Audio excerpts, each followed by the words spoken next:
Sveiki! Esmu klīnika Dzintara geštalta terapeite Anna Lieckalniņa. Šajā jomā es strādāju jau 9 gadus. Es vadu gan grupas nodarbības, gan arī strādāju ar klientiem individuāli. Geštalta terapijas ideja ir pārvērst papīra cilvēkus reālos cilvēkos. Tā teica šī virziena dibinātājs Fricis Perls.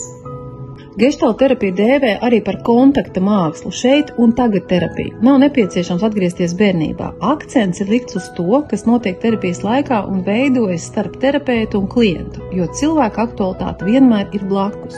Geštalts ņem vērā esošo realitāti, apstākļus un situāciju, kurā atrodas klients, kā arī atbalsta dialogu, klātesamību un dzīvu sarunu. Geštalta terapija ir ļoti dzīva un klātesoša. Izmantojam dažādas metodas un tehnikas – dialogs, zīmējumi, ķermeniskas prakses, mūzika, psihodrāmas elementi un daudz kas cits. Geštalta terapija ir piemērota gan lieliem, gan maziem. Geštalts palīdz vairāk iepazīt sevi, savas emocijas, apzināties uzvedības patērnus un aptvert savas personības robežas, palikt un būt savās emocijās, tās pieņemot, kā arī klātesamību katrā dzīves mirklī, kas patiesībā arī ir ceļš uz pilnvērtīgu, harmonisku un laimīgu dzīvi.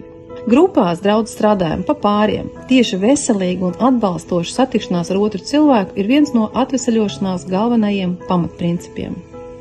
Individuālajās terapijās strādāju ar visām iepriekš minētajām metodēm, kā arī vēl klāt nāk personīgais kontakts starp klientu un terapeitu. Tātad aktualitāte šeit un tagad.